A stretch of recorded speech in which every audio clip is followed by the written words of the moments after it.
यदि दूसरी परंपरा जो कबीर साहब को छू मंत्र वाले हैं, भगवान बनाते हैं, अवतारी घोषित करते हैं, और वही अवतारी एक आदमी के लिए आता है, जनता के लिए नहीं। एक आदमी जो कि वो बुलाते हैं, उनके वंश चलाने के लिए आता है, उनकी परंपरा चलाने के लिए। ये सबसे बड़ा दुर्भाग्य कबीर पंथ में। इसके स्वागत और अभिनंदन है आपका साहेब बंदगी, और आप देखना शुरू कर चुके हैं अपना पसंदीदा यूट्यूब चैनल खुशहाल ज़िंदगी। आज एक बहुत बड़ी बात है, जी हाँ, बहुत बड़ी बात। आज हम ऐसे हस्ती से मिलने जा रहे हैं जो कि कबीर पंथ में मूल गादी कबीर चौरा मठ के वर्तमान आचार्य हैं।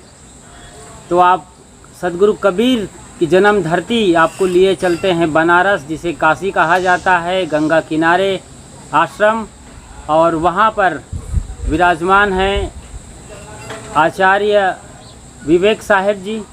आइए उनसे मिलते हैं।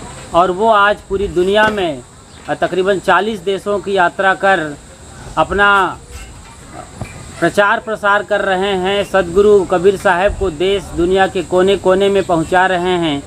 तो उनके खुद के जीवन दर्शन और सदगुरु कबीर साहब के जीवन दर्शन तथा वर्तमान परिप्रेक्ष्य में वो क्या कर रहे हैं, इन सब चीज़ों पर बात करेंगे। सदगुरु कबीर साहब तो न सिर्फ कबीर पंथ बल्कि राष्ट्रीय एकता भी छोड़िए, वैश्विक एकता की एक मसीहा है, जलते मसाल हैं दुनिया में। पूरी दुनिया में वो अकेले ऐसे पर्सन हैं जो सबको एक साथ जोड़ देते हैं दुनिया में।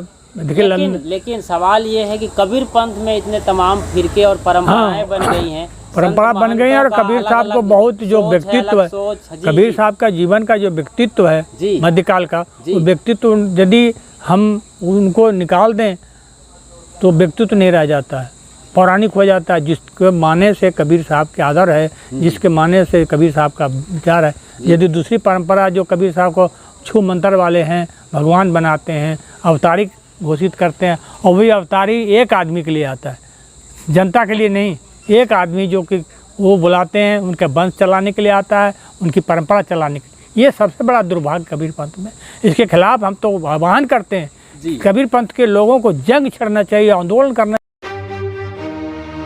इस तरह से कबीर साहब को सीमित करने वाले लोगों के खिलाफ जितना, क्योंकि जब तक आप जंग नहीं छेड़ेंगे, आंदोलन नहीं करेंगे, तो आपकी परंपरा, आपकी दर्शन, आपके विचार सुरक्षित नहीं रहेगा।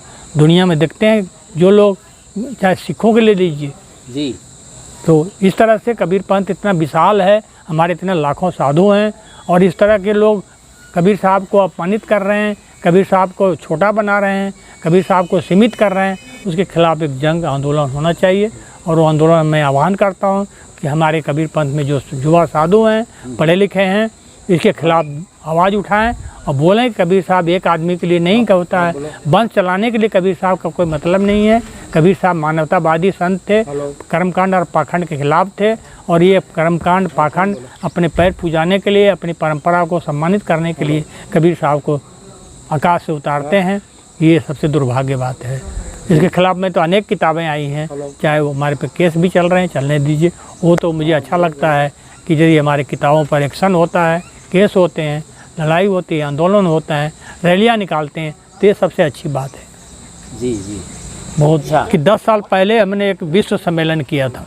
अच्छा। जब भूकंप आया था, आप सुने होंगे कभी, भूकंप एक बार जापान में भी आए थे। जी जी, तो उस समय हमने कबीर के विश्व सम्मेलन कर रहे थे मठ में, बड़े दुनिया के लोगों को बुलाया था, जिसमें जापान के लोग भी आए थे। भूकंप कारण कह दिया कि नहीं, अब जापान के लोग नहीं आएंगे। आए भी, प्लेन खुल गया, एयरपोर्ट खुल गया। दिल्ली में हुआ था? नहीं, बनारस मठ में किया था। मठ में हुआ, 2 दिन का किया था। एक दिन अंग्रेजी सम्मेलन किया था, एक दिन हिंदी सम्मेलन किया था। इसमें जापान के लोग भी और बाहर के लोग, 12 देशों के लोग आए थे जी। जो कबीर के स्कॉलर हैं, कबीर को मानते हैं, कबीर की परंपरा से जुड़े हैं।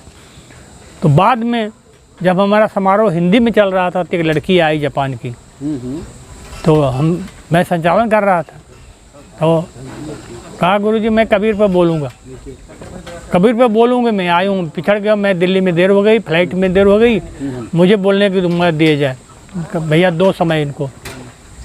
तो उसने जापानी में कबीर साहब के एक दोहा बोला। अच्छा।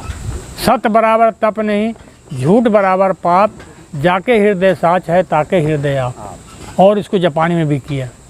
तुमको लगा कि जापान में इस तरह से एक लड़की जो पढ़ रही है वहाँ, और इस तरह कबीर साहब के दोहा को रटा हुआ है। जी। तो इस तरह। अच्छा, दूसरी घटना एक और जरूर मार्मिक घटना बता रहा हूँ कि मैं अमेरिका से ट्रिनिडाड गया था। अच्छा। ट्रिनिडाड से लौटा, एक ह्यूस्टन एयरपोर्ट है अमेरिका में, हाँ हाँ। तो वहाँ गया तो हमारे साथ एक राजस्थान का संत थे, रामदास जी देवली के। अच्छा। तो हम लोग लाइन में खड़े थे पासपोर्ट लेके, तो माइग्रेशन होता है ना, पासपोर्ट चेक करते हैं। जी। तो पुलिस थे, अमेरिकन पुलिस थी, लड़का सा। अच्छा। तो जब मैं गया, इस तरह कुर्ता धोती पहन के, पगड़ी बांधा हुआ था आपकी तरह। जी जी। तो कहे क्या हैं आप लोग? हम कहा कैसे बताऊं कि मैं साधु हूँ, पता नहीं साधु समझ पाएंगे नहीं। तो उन्होंने कहा कि जैसे आपके यहाँ पादरी होते हैं ना ईसाई का, जी जी जी। उसी तरह से हमारे कबीर पंथ के पादरी हैं, एक तरह से महंत हैं। जी। वो आदमी तुरंत कैबिन से निकल के बाहर आ गया, कहो कबीर, वो कबीर, लड़का सा था। हाँ हाँ हाँ। हम्म। गदगद हो गए भीतर से। भीतर गया, फिर साखी सुनाया हिंदी में, ओहो। काल करो से आज करो, आज करो सो अब, पल में परले होएगी बहुरी।